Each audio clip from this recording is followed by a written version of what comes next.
Hey guys, welcome back to another video. I'm here with Andrew again. Today we kind of just wanted to talk about what do you need to get into rimfire PRS shooting. First point is, what are the absolute must-haves that you need? After that, we're going to show you guys what our setups look like because they're pretty different from each other. And then we've got a few basic stages set up over here as well. And we'll kind of show you guys how to run a couple of these basic stages and what kind of gear you would need or would be highly recommended. So if you guys are thinking about starting to get into rimfire PRS, watch this video and hope you guys enjoy it.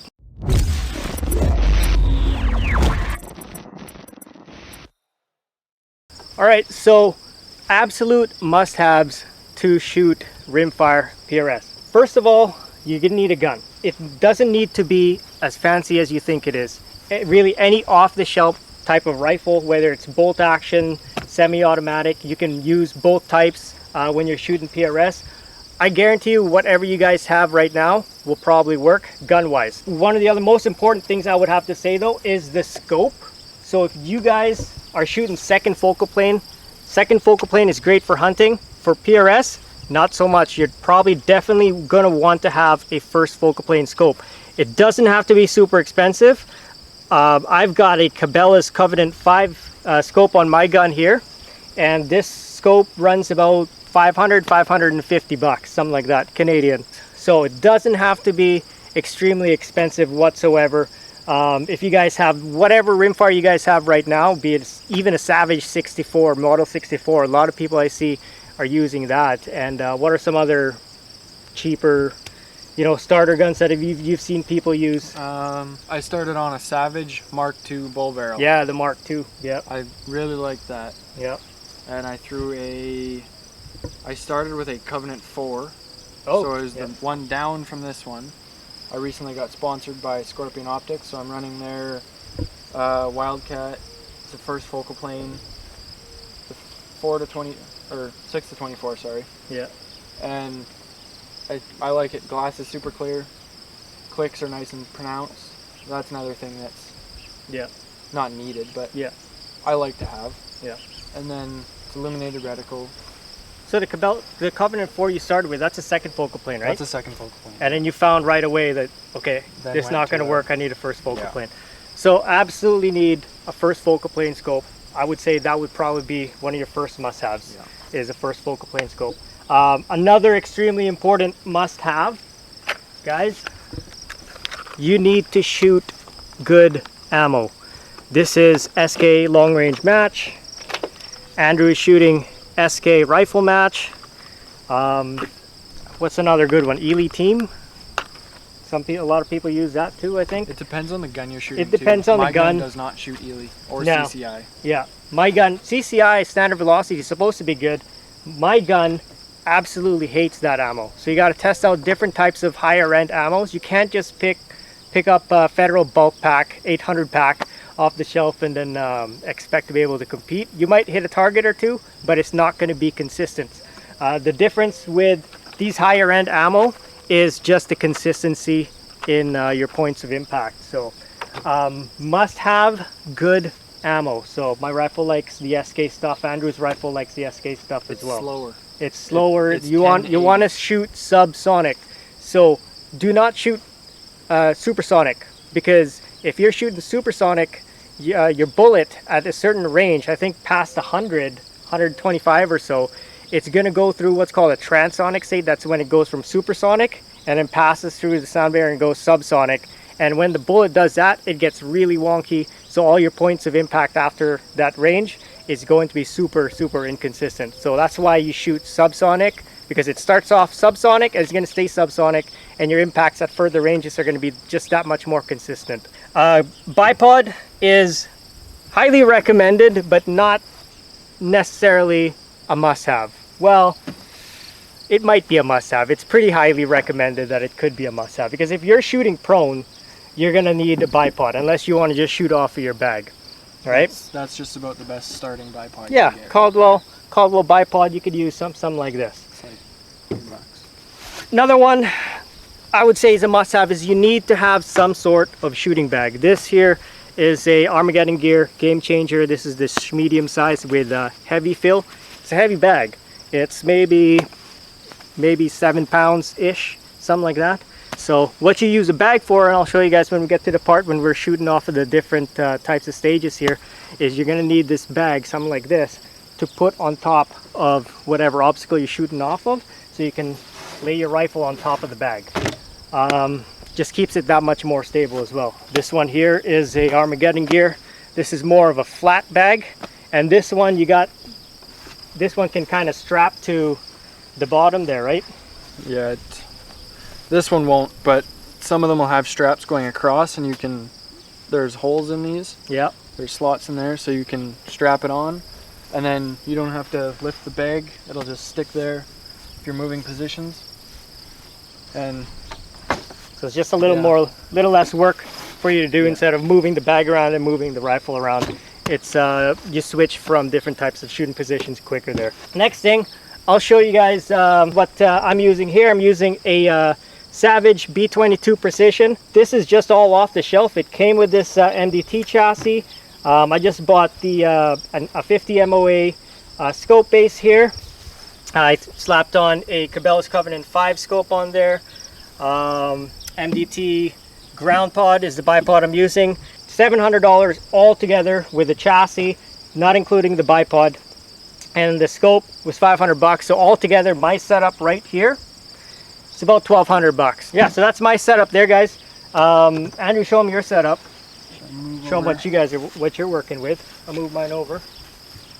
I'm shooting a VUDOO V22 with a MDT LSS Gen 2 chassis, and like I said before, it's a Scorpion Wildcat, so I don't know, $2,000-ish for the chassis. If you can find a V22, most of them are 360s now. I found with the VUDOOs, the V22 has less feeding issues and mag issues. There's a couple of issues that they haven't worked out yet. So that's why I went with the V22 instead of the 360. And I think the 360 brand new barreled action is $3,000 and about $1,000 for the scope, so right around that 6,000. Yeah, same bipod, the MDT ground pod, this one. So $6,000 setup. Yeah. And it shoots like a charm. You don't need to spend $6,000 for a setup, but if you want to really get competitive, it is actually worth the money to spend a little bit more extra for the higher end stuff like the VUDOO and some other higher end like what Ultimatum Deuce. Yeah, that's another expensive. Yeah, it's up there, and then you can go a little cheaper. Bagheera B14. That's a very good one too. I had one of those. And the CZ. Lots of people are shooting the CZ. Yeah. It's very good as well. No feeding issues. Haven't heard anything bad about them. No. And the Tikka T1X. Tikka T1X, CZ, those are kind of more the like mid-grade stuff out there in the matches. Yeah. This is more of the higher end stuff. And what I'm shooting with the Savage, that's more of just the more budget, lower end of the spectrum.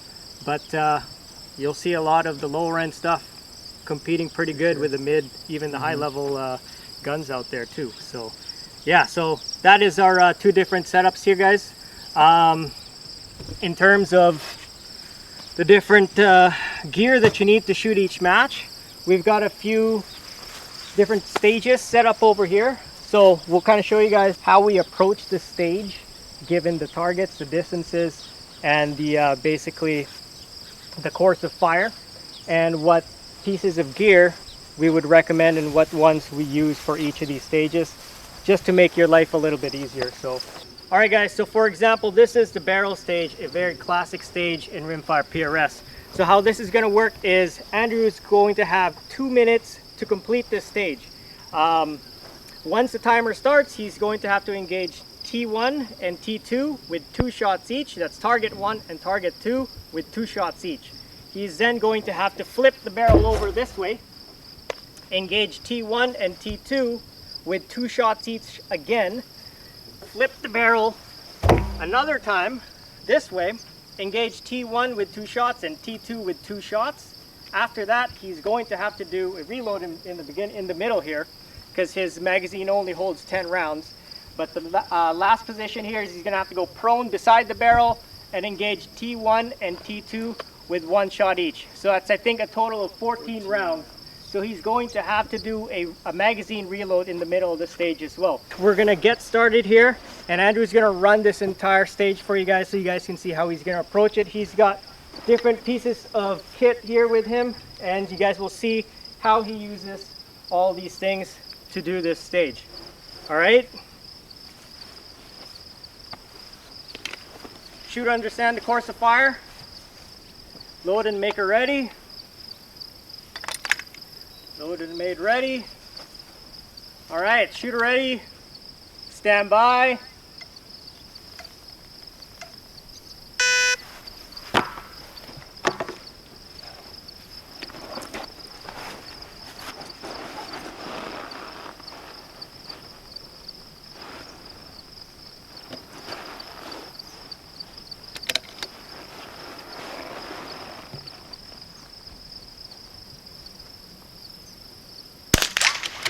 Impact.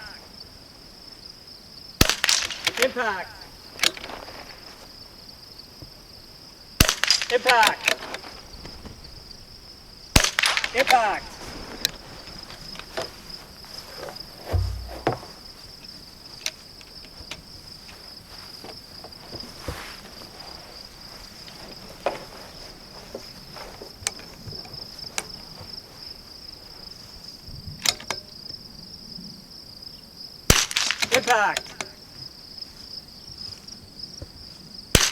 Impact. Impact. Impact. Impact.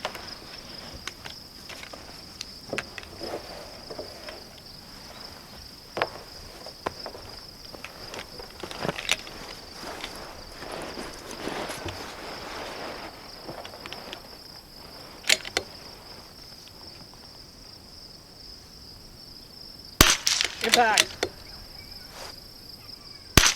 Impact. 30 seconds.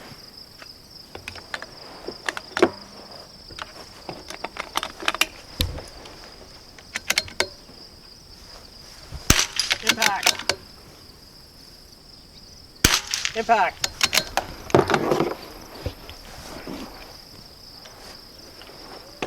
And Gotta go prone, gotta go prone. oh yeah, that's right. Yep, We still gotta yep. do that. That's right.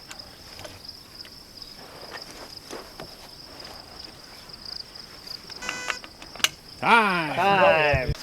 There you go. So as you guys can see, it is pretty easy to sometimes forget what the course of fire is. It happens a lot more than you think it does, especially some of these stages, man. They get really confusing sometimes, and a lot of them just like T1, T2, then T2, and then T1. You got to shoot them in a certain order. Sometimes there's 4 and then, or 5. yeah, and then there's different positions that you got to shoot for each stage. It can get pretty confusing. A lot of it as well is just like that mental preparation and just knowing and really understanding what the course of fire is and what you need and what your plan is exactly when you're going into each stage. So I'll run the next stage here. We'll do the ladder stage, and I'll show you guys how I do that. But as you guys saw, Andrew was using a shooting bag, rear shooting bag there. He was also using this. This is called a pump pillow. This really helps. You want to show them how that works there? It so, kind of just fills in the gap between between your leg. So you're here, and you'll always put the leg that's near your elbow up, because then you'll have something to rest on. And so you put it on your knee, and it's a little high for it, but you'll put it on your knee, and you'll squeeze it with your elbow, and it'll harden up. And then you can put your hand here. I do that to stabilize the front also. And so now you guys can see it's got a point of contact right there. There's got an anchor point there. It's got an anchor point in front with this bag, right? And then this bag kind of fills in that space between his leg and the butt of the gun. So keeps it nice and stable that way. Pump pillows are really nice to have, especially for some stages like this where you're kneeling, and really helps fill in that gap between your elbow and your leg. But yeah, I'll run the ladder stage here next, I'm just gonna use just one bag, and I'll show you guys how this is run. All right guys, so this is the ladder stage. So how this stage is gonna work, again, time limit of 2 minutes, and got 4 rungs here, 1, 2, 3, 4. What I'm gonna do is I have to shoot target 1, which is a 1/2 inch target at 50 yards from this one, 3 times. And then I move down to the lowest rung, and I shoot target 2, which is a 3-inch target at 100 yards, 3 times. I then have to transition to 3rd from the lowest rung here and engage target 1 with 1 shot, target 2 with 1 shot, and then transition 1 rung down, engage target 1 with 1 shot, and target 2 with 1 shot. So I've got my bag here, my shooting bag, and I have my bipod on my rifle still. What I'm actually gonna do, because I don't need a bipod for this stage, I'm gonna slip that right off. It just attaches with an M-lock, or not M-lock, Arca rail attachment there. So this, without that bipod in the way, it's just gonna allow me to move through these rungs a lot smoother, and that bipod's not gonna get snagged in the way. So I'll let Andrew here, RO, when you start a stage, you gotta hold everything that you're gonna be using on you, like this. You can't have anything prepared on the stage already. So how this is going to work is I got to have chamber flag always inserted until the RO tells you that it's okay to load and make ready. Yep. Okay, shooter understand the course of fire? Yes sir. Timer ready? Timer's ready. Load and make ready. Put that away. Once the RO says you can load and make ready, you can then insert your magazine, but your bolt has to stay back. Okay. Shooter ready. Timer ready. Shooter's ready. Stand by.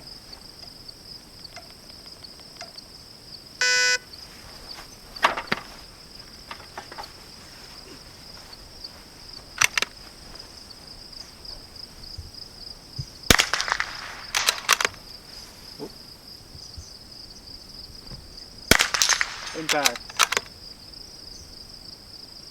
Impact. Missed the first one there.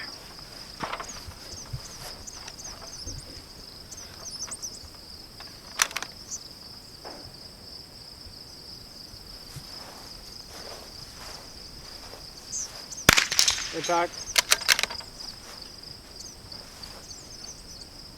Impact. Impact.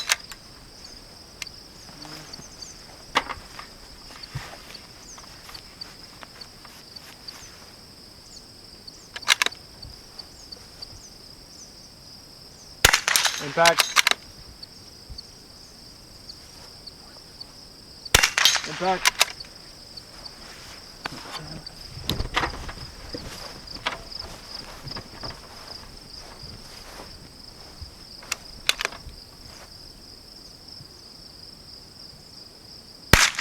Impact. Grazed it. Grazed it.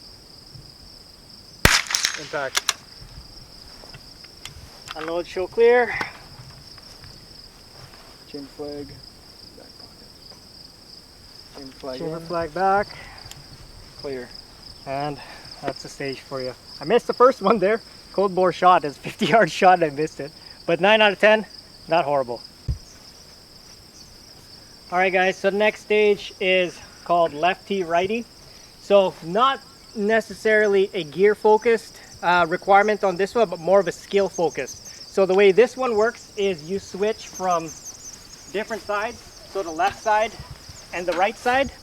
And whenever you're on the right side, you have to use everything on your right side. So right trigger finger, right eye, right everything. And then when you switch to the left, you got to use everything on your left. So you got to shoot with your left finger, have the gun on your left shoulder. You got to be looking through your left eye. All right, shooter understand the course of fire? I do. Load and make ready. Shooter ready. Believe so. And in the stage, you'd also say spotter ready if there's a spotter. All right, stand by. Engage.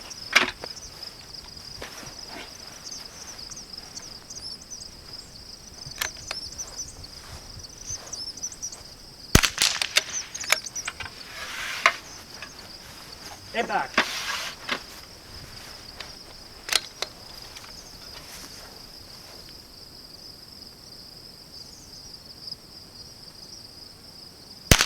Impact.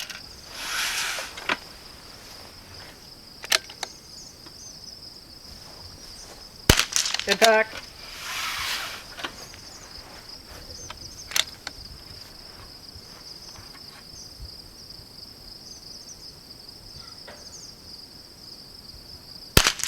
Impact. Raise it.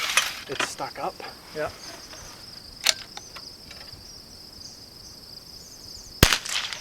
Impact.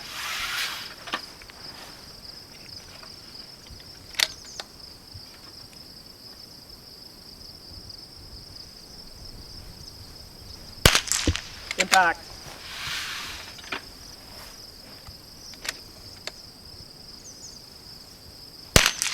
Impact.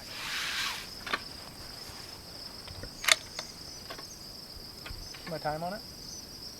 30 seconds. Impact.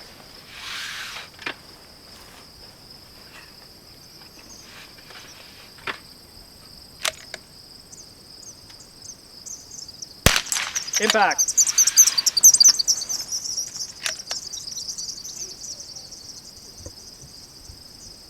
Ten seconds. Impact. Good. Graze that one. That's 10. Clean it. Good job. Awesome. So he had like 5 seconds to spare there. You can see all the moving around like that really kills your time. And shooting from the weak side, man, that takes some getting used to.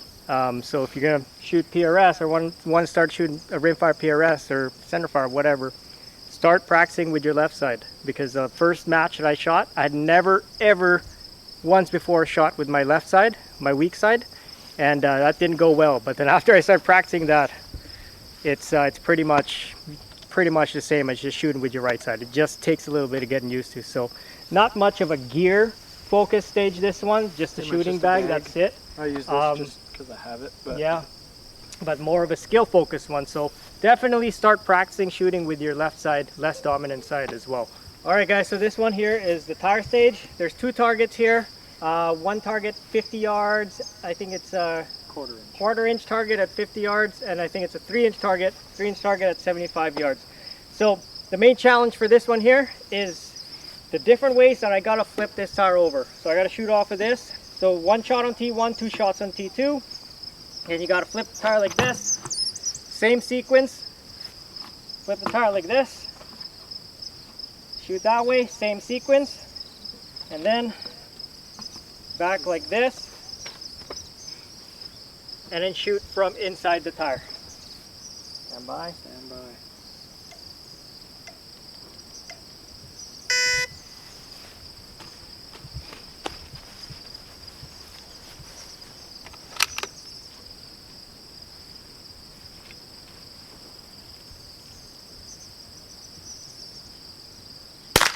Impact.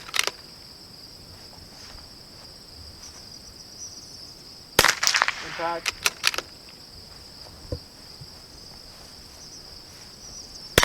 Impact.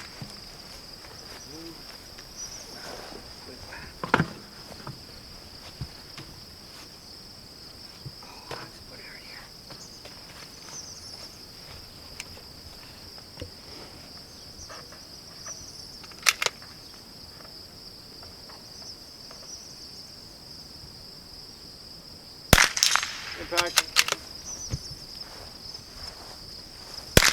Impact. Impact. 60 seconds left. 60 seconds, lots of time. This way.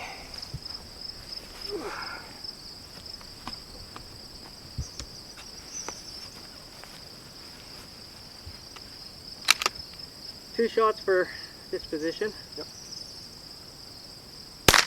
Impact.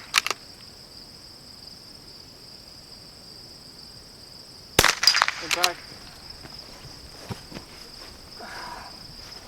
Last one through the tire. Last one through the tire.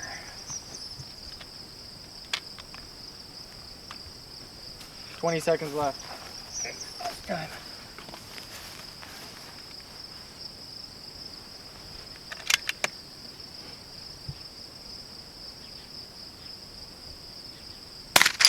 Impact.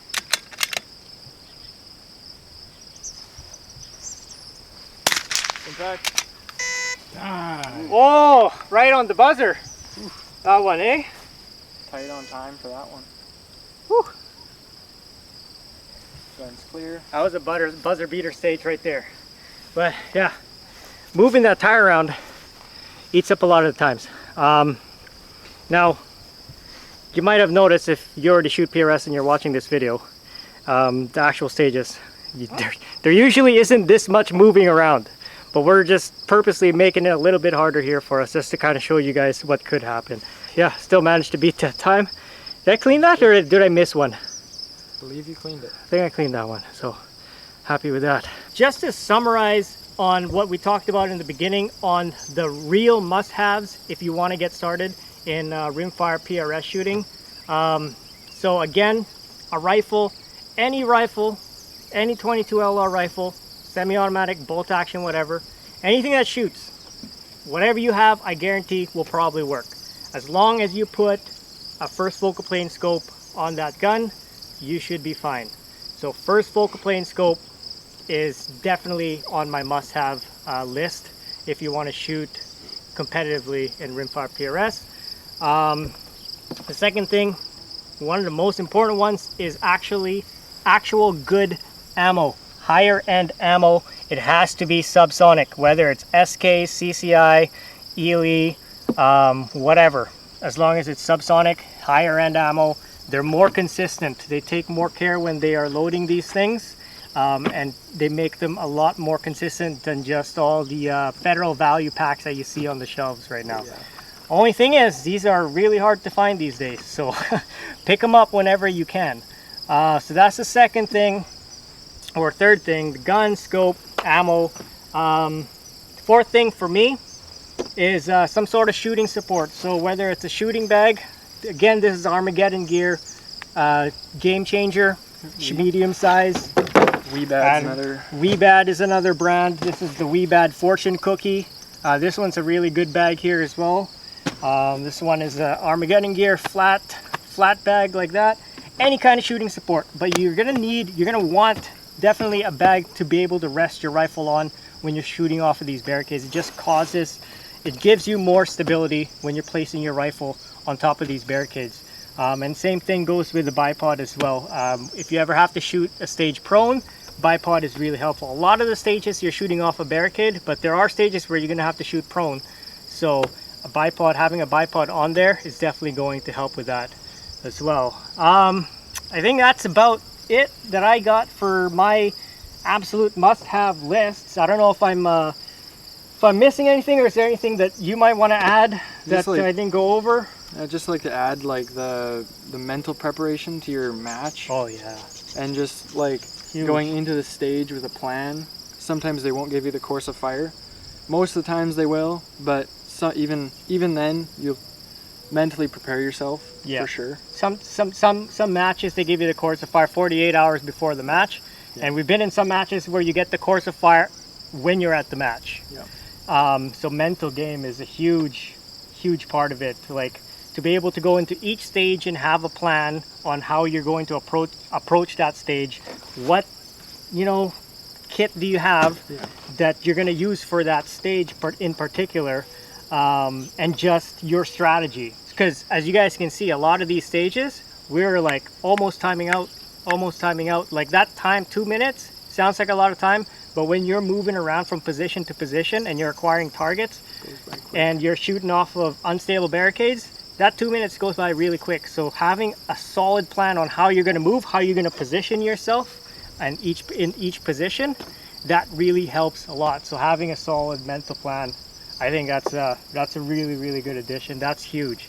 And on the topic of mental preparation, if you guys are brand new or want to just start getting into PRS shooting, start talking and start looking into your local clubs and stuff like that, and just literally just jump into it, man. Like there's no way that you can train by yourself and prepare by yourself and feel ready enough to be able to jump into a match.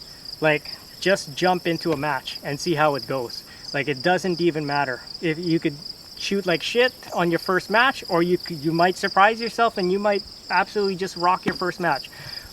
Just jump right into it. There's no way that you're gonna feel ready enough just training by yourself. Start shooting with other people. Start attending matches. Start watching matches just as a spectator if you want. But I would suggest just jump in and just try it out. If you're gonna go to a match to watch, why not just shoot it? At least you'll gain the experience, and when you gain the experience on how a match goes, you'll be able to better prepare yourself mentally for the next time. So hope you guys enjoyed the video. Hit that thumbs up button, comment below, let us know what you thought of the video, and hit that subscribe button also. I'll see you guys in the next one. Peace.